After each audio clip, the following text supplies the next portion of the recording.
Hey, it's Craig. I just wanted to let you know that you can listen to Canadian History X early and ad-free on Amazon Music, included with Prime. Hey everyone, Craig Baird here. Before I begin today's story, I want to take a moment and ask that you check me out on Patreon at www.patreon.com/CanadaEHX. There are several tiers with great benefits, from ad-free content to t-shirts and other cool stuff. And don't forget, you can also donate directly to the show at www.CanadaEHX.com. Just click donate. It helps keep this show going. Okay, on with the show. If you walk through Canada's largest city and venture 30 minutes north of the CN Tower, you will reach a very unique neighborhood with colorful Victorian row houses. Eclectic vintage shops and restaurants mixed with art spaces, specialty grocers, bakeries, and cheesemongers. The energy here is unlike anywhere else in Toronto because you can stroll this vibrant neighborhood, picking up bites from local establishments, check out handmade goods, and groove out to the tunes played by musicians on the street. And in the summer, on the last Sunday of every month, pedestrians take over the neighborhood as it's closed to traffic as shoppers, vendors, musicians, and more flood the already bustling streets.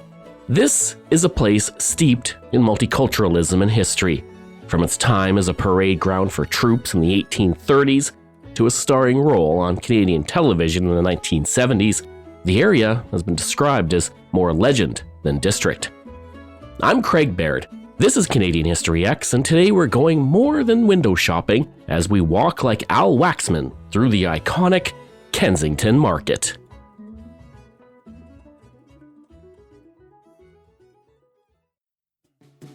First, an apology.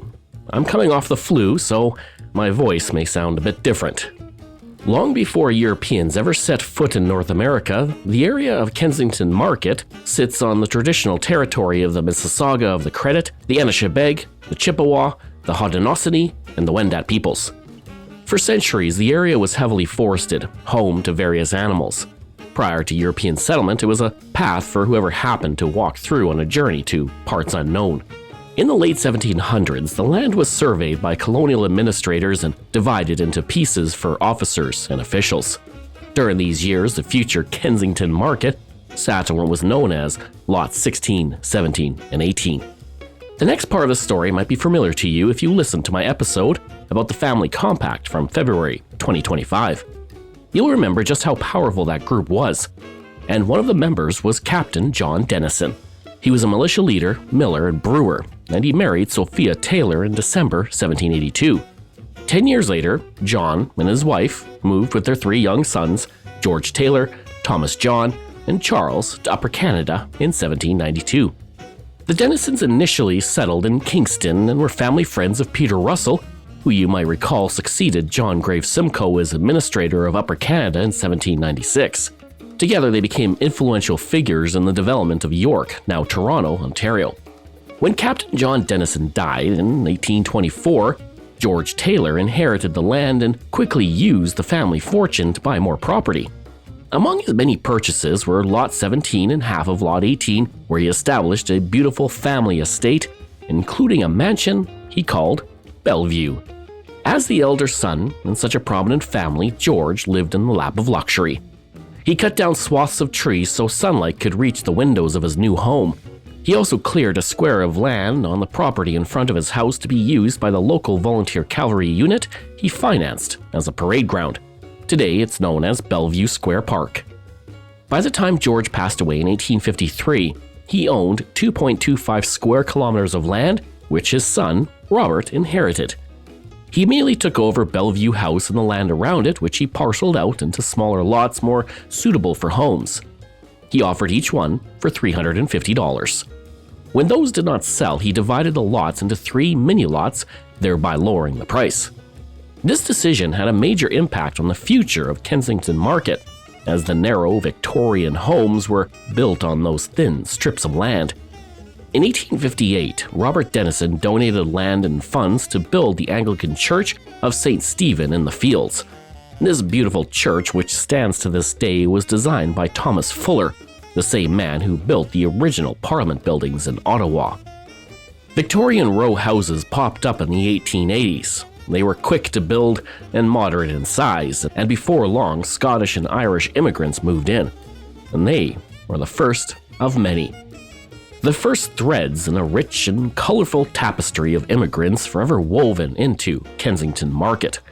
Those were the early years, and they shaped the look and feel of the neighborhood. Along with the row houses, some of Kensington's most famous buildings were built during this time. The number 8 fire station, which sits on the corner of Bellevue and College, was built in 1878. The station was home to a horse-drawn hose cart. Even today, the most notable aspect of the building is the tall tower, which was added in 1899 and quickly became one of the tallest structures in Toronto. That tower served as a lookout for fires and came in handy for hanging hoses out to dry.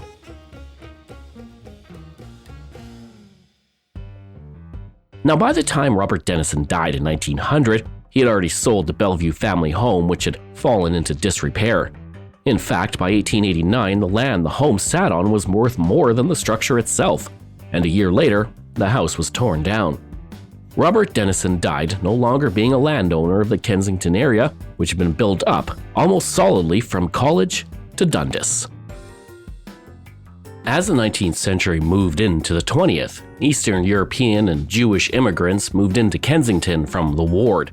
St. John's Ward, colloquially known as the Ward, was the area between University Avenue, Queen, Yonge, and College Streets.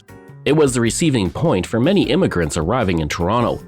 Italian, Jewish, and Chinese immigrants settled in, and their cultural, political, religious, and commercial practices left a deep impression on both the neighborhood and the city as a whole. At the time, the neighborhood was overcrowded and anti-Semitism was on the rise. Jewish residents looked for safety in Kensington, which had a lower population, better homes, and opportunities for new businesses. Their arrival is often considered the beginning of the modern Kensington Market as it transformed the look of the neighborhood. The new homes allowed for the ground floor to be converted into stores, while the family lived on the top floors. The result was an open market feel as shoppers could look at wares through the front windows on the sidewalk. The Jewish population skyrocketed through the 1910s. By the 1920s, it was known as the Jewish Market, as over 60,000 people operated restaurants, bakeries, and tailor shops. The Jewish Market was typically open until sundown on Friday, when it shut down for the Jewish Sabbath, and would reopen after sundown on Saturdays and remain open until midnight. The growing Jewish population had certain niche needs, like kosher meat or Eastern European staples, which the residential community infused with niche businesses that were happy to provide. The population growth in the area accelerated through the 1920s, especially considering the proximity to both the garment industry and other Jewish institutions centering on neighboring areas. In 1921, the Standard Theatre was built as a Yiddish theater which became a center for Jewish political activism for years. It was said that when you gave your ticket to the doorman, you entered the theater as a member of a society without a class system where everyone was equal and could enjoy productions as one cohesive group. Decades later, the building hosted some of the most famous bands in the world, including Rush, the New York Dolls, and the Stooges. The theater has taken on many roles through its life, but today its doors are closed as it awaits a new life in the spot it has occupied for over a century.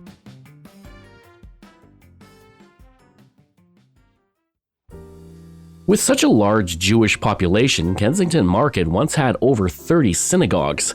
There was quite literally a synagogue on every corner, each catering to a different community in Eastern Europe. The first one built was the Kiever Synagogue. If you're wandering around Kensington today, you know that beside the Kiever Synagogue on Denison Square is where the Bellevue Estate home once sat. Kensington's first synagogue was constructed from 1924 to 1927 by Jewish immigrants from modern-day Ukraine fleeing persecution in Russia. Only 2 synagogues stand today. Along with the Kiever Synagogue, there's the Anshe Minsk Synagogue, which opened in 1930. It was established by Russian Jewish immigrants who came to Canada from Minsk. Sonia Lanansky was also a member of this thriving community. She opened a fruit shop in a rented place in Kensington in the 1930s, and with her son Sam, she worked the stand rain or shine to make ends meet. Like many other vendors, she displayed her wares on the sidewalk to encourage visitors to enter the store. Stony became a respected member of the community, and what started out as a few boxes of fruit and a simple scale became the Augusta Fruit Market, which operates to this day in Kensington. The nearby Sonia's Park is also named for her. Now, during the Great Depression, Kensington Market became a village within a city. Outside the market, anti-Semitism was rampant, which means the market was not safe from attack. Jewish shop owners hid bottles under the counter just in case trouble were to come. If bottles were not handy, Jewish residents found other ways to defend themselves, including using a mackerel from their stand to fend off a would-be attacker. And while the Jewish residents of Kensington helped shape the market, they eventually moved out as more immigrants were waiting in the wings to add their spice to this cultural melting pot. And Salvatore Sansi was the first non-Jewish merchant in the area. He moved to Toronto from Sicily in 1914 and opened a banana store in 1928.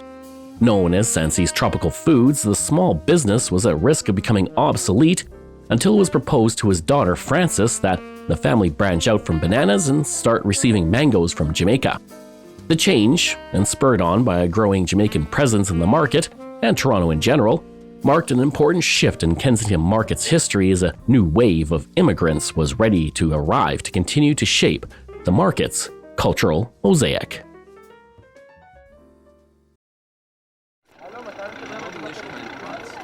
It started as the Jewish market. Victorian houses became storefronts, kosher butchers, tailors, and bakeries. Soon enough, other immigrants came to our community. Each arrival added a piece to the patchwork of our bustling bazaar. We all understood that with hard work, anything was possible.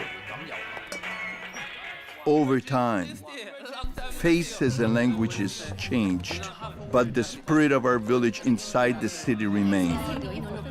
See, it didn't matter where you were from, the market became home. Neighborhoods like Toronto's Kensington Market have helped shape Canada by bringing newcomers shoulder to shoulder to build new lives together. Following the Second World War, the Jewish population had started to move to uptown and into the suburb, and the population dropped from 2,685 at the start of the 1950s to just 780 by the end of the decade. During this time, under Prime Minister John Diefenbaker and Minister of Citizenship and Immigration Alan Fairclough, our system went through an overhaul. Racist immigration policies have been enacted since the turn of the century. They restricted immigration from non-European countries, meaning Asian and Black immigrants dealt with many roadblocks in their efforts to start a new life in Canada. Fairclough and Diefenbaker introduced regulations that virtually eliminated racial discrimination in Canada's immigration policy. This allowed for people claiming refugee status, as well as immigrants from countries seen by some white residents as undesirable, to enter. As a result of this, Canada saw a drastic increase of immigrants from Africa, the Caribbean, South America, and Asia through the 1960s and 1970s. This new policy had a massive and positive impact on Kensington Market. The first of this new wave started in 1953 when Canada and Portugal signed a labor migration agreement. Many new Canadians settled into the area and continued the tradition of operating storefronts out the front of their homes. Grocery stores, bakeries, and bookstores all popped up in the neighborhood. A Portuguese-language newspaper offering a wide range of political perspectives was published in the market during this time. And in 1956, the first Portuguese-Canadian club was founded to help visitors and new arrivals. A decade later, the club created a credit union to serve the Portuguese population. Along with Portuguese immigrants, there was also an influx of Hungarians and Jamaicans, along with many other nations, which gave Kensington Market a multicultural flair that was rare in Canada at the time. Many Canadians each had their own ethnic clusters in various neighborhoods, a mosaic of multiculturalism where Kensington offered a melting pot, but worrying changes were on the horizon.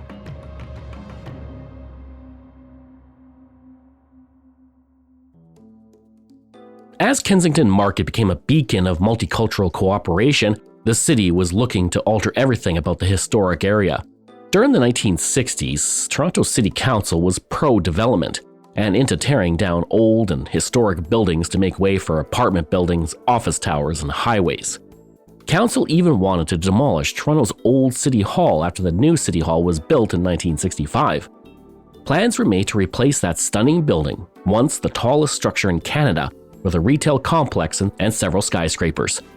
But a massive public outcry led by people like David Crombie prevented the destruction of Old City Hall. But it was not the only place of Toronto's history in danger of demolition. Toronto City Council also had their eyes on Kensington Market with dreams of massive apartment buildings in its place. Crombie, with John Sewell, led a grassroots movement to limit development in historic neighborhoods in favor of improving social services and prioritizing community interests. He took his fight to City Hall, literally, when he won a seat on council in 1970. 2 years later, he was the mayor of Toronto, and all plans to level Kensington Market stopped.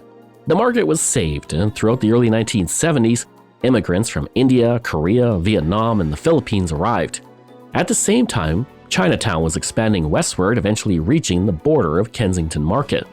Now these two neighborhoods eventually blended their borders, making the market a unique place to work, live, and visit, just as Kensington Market was about to have a starring role on Canadian television. On September 25, 1975, CBC debuted a new TV show starring an unknown actor named Al Waxman. Titled King of Kensington, the show focused on the market's multiculturalism and made Kensington one of the most famous neighborhoods in Canada. It followed the life of Larry King, the owner of a corner store and a community leader who solved neighborhood problems. Larry's wife Kathy was Protestant, his mother was Jewish, his best friends were Black and Italian, and the show's star was very familiar with Kensington Market. Al Waxman was the son of Jewish immigrants, and he grew up in an apartment above a poultry shop only 1 block away from where the show's intro was filmed. The gentle but politically conscious humor was celebrated by many critics. Each episode was filmed a week before airing so that it could be topical with its content, and often brought in 1.5 to 2 million viewers each week, easily beating the American competition, which aired at the same time, including The $6 Million Man. The show became notable for its many guest stars, including John Candy, Eugene Levy, and Andrea Martin, and a little kid known as Mike Myers. He made his acting debut on the show in 1975 when he was just 12, and later honored the part by naming character Vanessa Kensington in Austin Powers after the famous neighborhood. He also kept in touch with Al Waxman throughout his life, often referring to him as Mr. Waxman. After the show ended, it was referenced and honored in subsequent Canadian productions. The first episode of Twitch City, a Canadian sitcom produced by CBC Television, which first aired in 1998, was set in Kensington Market. It featured Al Waxman in a cameo role as a symbolic connection to the King of Kensington. Waxman went on to star in Cagney and Lacey in the 1980s, and in 1996 he was inducted into the Order of Ontario, and a year later into the Order of Canada. By 1998, he had received the Earl Grey Award for Lifetime Achievement in Canadian television.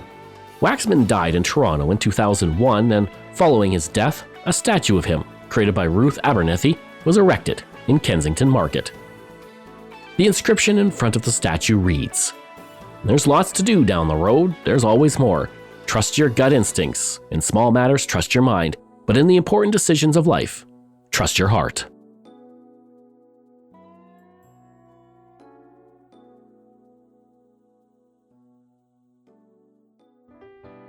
Today, Kensington Market is the beat of Toronto's heart.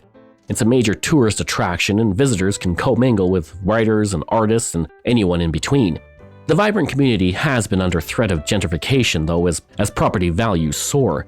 Despite that increase, the neighborhood remains unique, thanks in part to Toronto's policies, which include having low-scale buildings with retail at grade level, minimal setbacks, and open-air display of goods on the boulevard.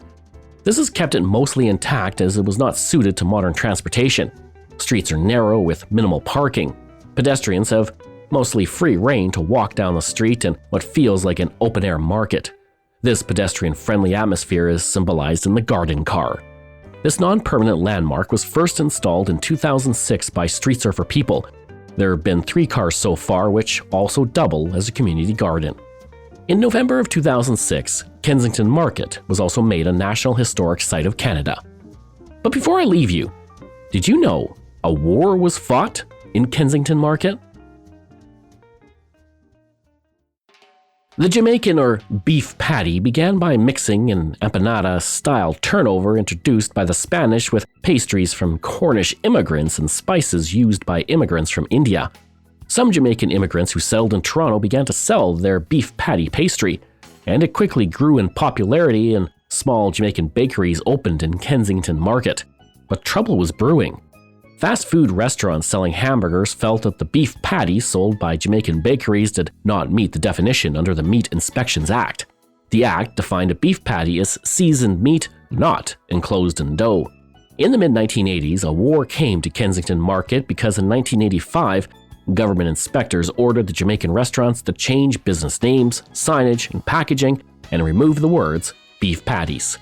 If they failed to do so, vendors would be forced to pay fines of $5,000 to $11,000. Michael Davidson, who owned Kensington Patty Palace, organized and led Jamaican vendors in resistance. He argued that changing the name would erase the history and heritage of Jamaican food. At the time, Prime Minister Brian Mulroney was planning an official trip to Jamaica, so there was pressure to resolve the issue. On February 19, 1985, Jamaican vendors were invited to meet with Consumer and Corporate Affairs to address concerns in what was called the Patty Summit. The vendors argued that not only was changing the name erasing Jamaican heritage, but the changing of their signage and menus would cost thousands of dollars. The public was mostly on their side in what was dubbed the Patty Wars. A compromise was reached. The vendors did not have to rename their businesses or change signage. In return, they would start advertising the pastry as a Jamaican patty rather than a beef patty. It was a victory for the Jamaican community and for our stomach, as they became known as Toronto's favorite snack. I hope you enjoyed that episode and our look at Kensington Market.